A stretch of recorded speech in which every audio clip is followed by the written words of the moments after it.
आप लोगों से है हमारा अनुरोध यही है कि कथा में आप लोग बैठे हैं, ये बहुत बड़ी बात नहीं है। आप लोग इस कथा में बैठे हैं, ये बहुत बड़ी बात नहीं है। बड़ी बात है क्या?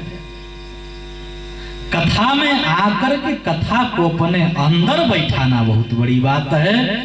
कथा में मत बैठिए माई बाप, कथा को अपने अंदर बैठाइएगा। ये मेरा आप लोगों से आग्रह है और कुछ आग्रह नहीं है। अगर कथा सुन करने का मन नहीं करे, लाउड स्पीकर लगा है गांव में हर जगह, उम्मीद है कि आवाज पहुंच जाएगी। घर पे बैठकर की भी कथा सुन कर सकते हैं। लेकिन यदि कथा में आए हैं, ये कथा पंडाल क्या है हो? ये कथा पंडाल यह वह स्थान बन गया सर्वाणी तीर्थाणी। सर्वाणी तीर्थाणी, सभी तीर्थ क्या करते हैं? निवसंति, निवास करते हैं। कहां? जहां कथा प्रारंभ होती है, जहां कथा आरंभ होती है, दोनों वहां पे सभी तीर्थ आकर के और क्या करते हैं? निवास करते हैं। और हमारे प्रमुख श्रोता अनंत बलवंत से हनुमंत लाल जी, चाहे कथा भारत भूमि पर हो, चाहे वो कथा विदेश की भूमि पर हो, बस भगवान की कथा होनी चाहिए। ये स्वतः आपके बिना बुलाए पहुंच जाते हैं। और जो आज इतनी व्यवस्था देख रहे हैं, ये सब व्यवस्था आप लोगों के अंदर वही प्रवेश करके व्यवस्था कराए। ये भगवत कृपा है। तो हम लोग आज उससे कथा सुन करेंगे। किसकी? तो दिव्य श्रीमद् भागवती। ये भागवत कथा सर्वप्रथम इस सृष्टि के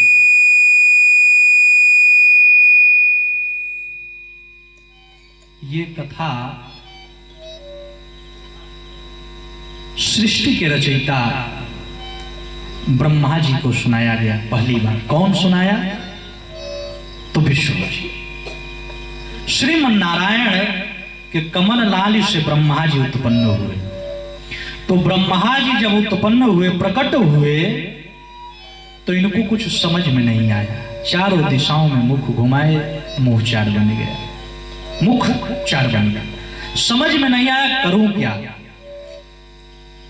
तो प्रश्न किए कि मैं क्या करूं। तो एक आकाशवाणी हुई कि तो और प, दो अक्षरों से मिलकर एक शब्द बना जिसका नाम तप हुआ कि तप करिए। ब्रह्मा जी घोर तपस्या किए। इसके बाद श्री हरि नारायण प्रकट हुए और वहीं प्रकट हुए और वहीं से ये हमारी भागवत की कथा प्रकट हुई। तो ये आज जिस ग्रंथ को मैं आप लोगों के सामने रखे या जिस कथा को मैं कहने जा रहा हूं, इस कथा में 18,000 श्लोक हैं। लेकिन जब इसी कथा को श्रीमन नारायण भगवान विष्णु, भैया ऑपरेटर पे हैं क्या साउंड वाले? थोड़ा सा माइक की आवाज लो ही रखिए, सीटी बार बार ना दे। तो भगवान श्रीमन नारायण, भगवान श्रीमन नारायण ब्रह्मा जी को भागवत का उपदेश दिए। तो कितने श्लोक में? तो 4 श्लोक, जिसका नाम पड़ा चतुश्लोकीय भागवत। अभी वहां नहीं जाएंगे। मैं इस कथा का उत्पत्ति बताया आप लोगों को कि ये कथा उत्पन्न कहां से, और कथा उत्पन्न तो हुई श्रीमन नारायण के यहां से और सुने ब्रह्मा जी। लेकिन हम लोगों के पास ये कथा कैसे? तो हम लोगों के पास ये कथा आई महाराज परीक्षित के माध्यम से, जिनको सुखदेव भगवान कथा सुनाए। और सुखदेव भगवान कथा राजा परीक्षित को सुनाए, जिस कथा को आम जनमानस तक आज सभी लोग श्रवण कर रहे हैं। उसी कथा को, जिस कथा को भगवान श्रीमन नारायण ने ब्रह्मा जी को सुनाया, ब्रह्मा जी ने वेदव्यास जी को सुनाया, और वेदव्यास जी, ब्रह्मा जी वेदव्यास जी, और वेदव्यास भगवान सुना रहे हैं।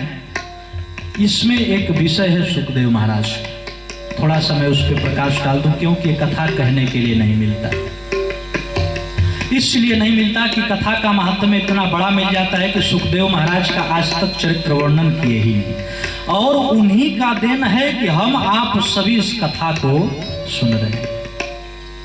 लेकिन सुखदेव महाराज का चित्रण कभी नहीं हो पा रहा।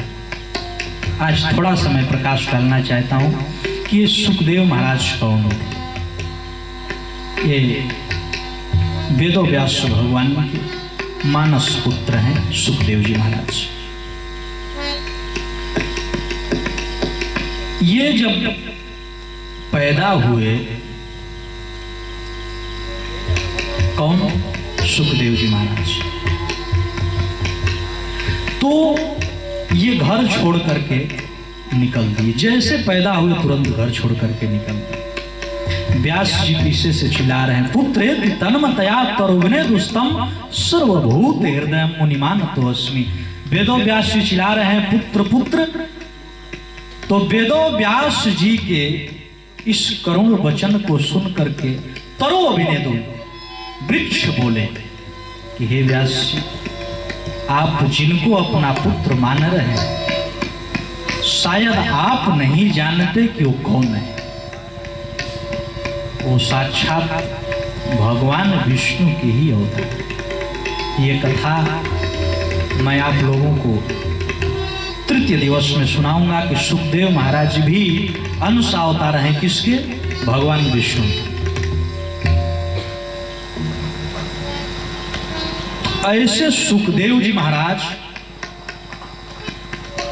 अविरक्त होकर के इस संसार से आने लगे, लेकिन जब वृक्षों की आवाज, जब वाणी सुने वेदव्यास क्षमा याचना करके पीछे मुड़ गए, और सुखदेव जी महाराज परिव्राजक संत हुए। कैसा? परिव्राजक। तो ऐसे सुखदेव जी महाराज का हम लोगों के ऊपर मत जन।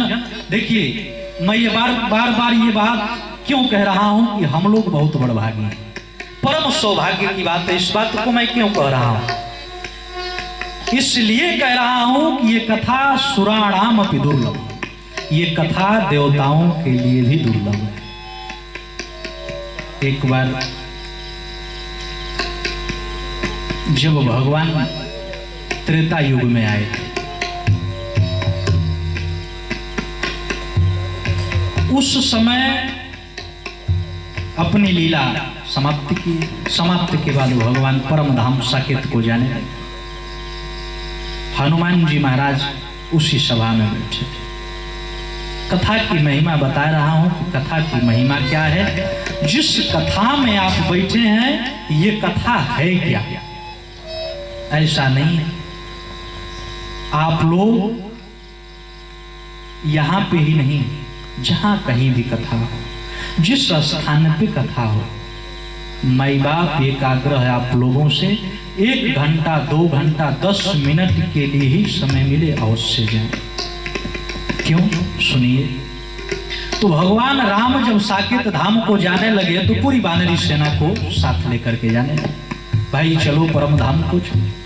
सभी लोग विमान में बैठ गए, लेकिन हनुमान जी महाराज नीचे हाथ जोड़ करके खड़े। विमान ऊपर उठती, राम जी की नजर पड़ती है हनुमान जी पर। कहते हैं हनुमान, अरे सभी लोग चल रहे हैं, तुम नीचे खड़े क्यों हो? मैं ये जानना चाहता हूं। हनुमान जी महाराज दोनों हाथों को जोड़कर कहे, प्रभु हम जाने वाले नहीं। राम जी कहे, कहाँ है? अरे वहां मैं तुमको नित्य दर्शन दूंगा। मैं साकेत धाम में नित्य दर्शन दूंगा मैं तुम्हें, वही मेरी राजधानी है। अगर तुमको ये दिक्कत हो रही है कि मैं दास बन के रहूंगा, तो चलो मैं तुमको अपनी राजधानी सौंप दूंगा। हनुमान जी दोनों हाथ को जोड़ कर कहे, नहीं प्रभु, इस दास को राजधानी की क्या जरूरत है? जिस दास को चरण का बंधन करना चाहिए उस दास को आप कह रहे हैं कि राजधानी नहीं। अच्छा ठीक है भाई, तुमको राजधानी नहीं चाहिए, आखिर तो कारण बताओ कि तुम क्यों नहीं चल रहे मेरे साथ। तो हनुमान जी बस एक शब्द कहे, क्या? प्रभु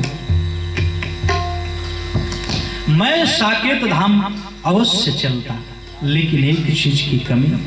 आप जो बात कह रहे हैं कि मैं वहां निरंतर दर्शन, तो स्वामी आप मेरे हृदय में रहते हैं, मैं आपका निरंतर दर्शन करता रहता हूं, चाहे आप वहां रहिए चाहे यहां रहिए, मुझे फर्क पड़ने वाला नहीं। अब विषय ये रहा राजधानी संपदा की, राज्य की, उसकी भी हमें जरूरत नहीं। और आप ये जानना चाहते हैं कि मैं इस धरा धाम पे क्यों रह रहा हूं, तो प्रभु केवल एक कारण है, वो क्या? इस धरा धाम पर प्रभु आपकी कथा मुझे श्रवण करने के लिए नित्य मिलेगा, और एक साथ न जाने कितनी कथा श्रवण करने के लिए मिलेंगे ये हमें भी नहीं पता, लेकिन साकेत धाम में आपकी कथा सुनाने वाला कोई नहीं मिलेगा। इतना प्रेम है कथा से। गोस्वामी तुलसीदास जी भी हनुमान चालीसा में लिखते हैं कि राम कथा सुनवे को रसी। राम जी की कथा, अगर श्याम जी की कथा, भगवान की कथा खूब प्रेम से अगर कोई सुनता है तो अनंत बलवंत श्री हनुमंत लाल जी महाराज है। तो यहाँ पर विराजमान है, जिस रूप में हो, जिसकी दृष्टि है वो दर्शन करेगा। तो एक बार उनके लिए आप लोग प्रेम से बोलिए, अनंत बलवंत श्री हनुमंत लाल जी महाराज की। अब आइए अपने मूल कथा पे पहुंचते। ये कथा भागवत की कथा। भागवत की कथा को भागवती गंगा कहा गया है, और भगवान इस जन्म कल्याण के लिए इस धरा धाम पे दो गंगा उत्पन्न की। एक गंगा का नाम भागीरथी गंगा और दूसरी गंगा का नाम हमारा भागवती गंगा। ये दोनों गंगा अपने आप में महान है, दोनों ही श्रेष्ठ हैं।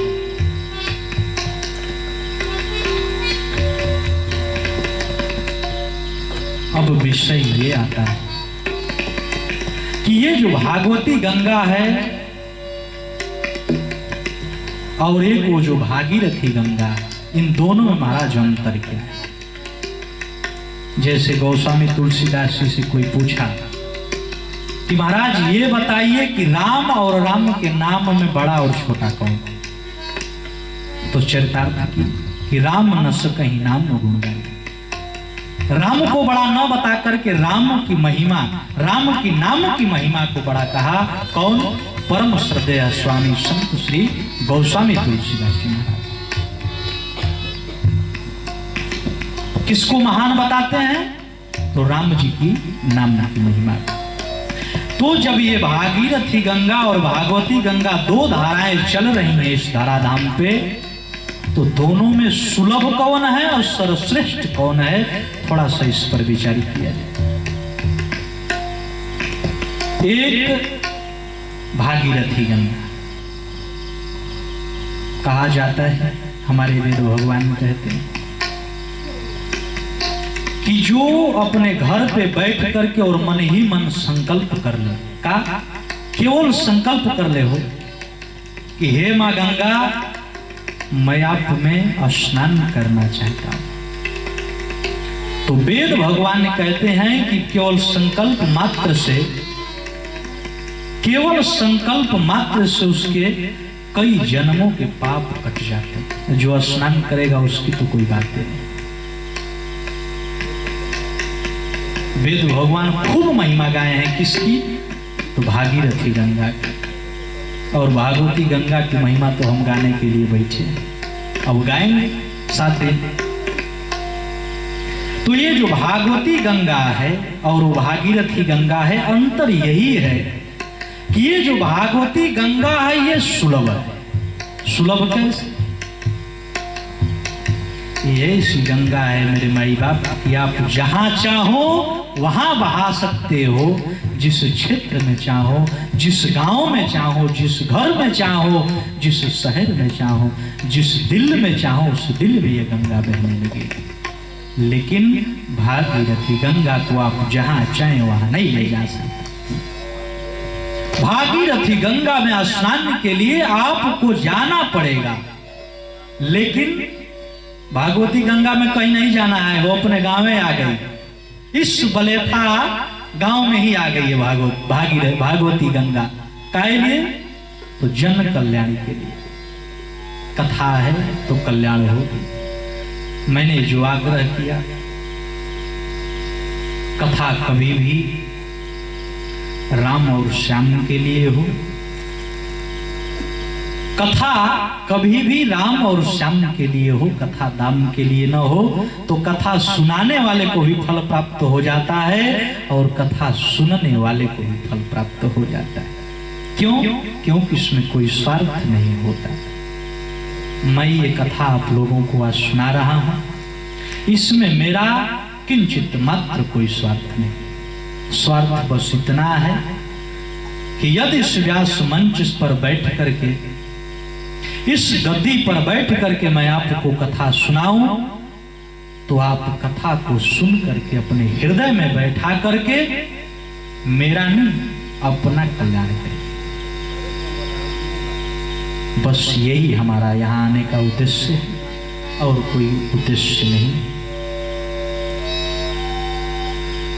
दूसरी बात, जो भागीरथी गंगा है हम उसमें गोता लगाएंगे तो डर के लगाएंगे। ज्यादा अंदर तक नहीं जाते, नहीं ज्यादा अंदर तक गए तो फिर गए, फिर आए नहीं लौट कर, है कि नहीं? यद भागीरथी गंगा में हम गए और गोता लगाने के लिए पहुंचे, मैया हम आए अपना पाप धोने के लिए। मैया तो स्वागत किया आपका, आ जाओ बेटा। अब आप गए गोता लगा, गोता लगाते लगाते आप सोचे कितनी गहराई तक पहुंच जाऊं कि पाप बहुत अधिक कट जाए, आनंद बहुत अधिक मिल जाए। तो जैसे गहराई में पहुंचे तो फिर पहुंच गए, फिर लौट के आने वाले नहीं। लेकिन ये जो गंगा है, इस गंगा में आप जितना गोता लगाएंगे, जितना अंदर तक प्रवेश करेंगे, जितनी गहराई तक जाएंगे, केवल आनंद ही आनंद की अनुभूति होगी। इसमें किसी भी प्रकार का कोई सावधानी बरतने की जरूरत नहीं। तो ऐसी कथा इस क्षेत्र में प्रवाहित हो रही है। अब कथा का सार, ये कथा का महात्म्य चल रहा है। आज प्रथम दिवस कथा का महात्म्य ही चलेगा। कथा का सार क्या होता है? कथा का सार है कि मानव जीवन को भगवान के चरणों तक जोड़ने का कोई माध्यम है तो कथा। क्यों कथा है, इसका भी परिमाण मैं दे रहा हूं। माई सबरी को जब भगवान दर्शन दिए, माता सबरी को भगवान दर्शन दिए, तो मां सबरी खूब स्वागत की।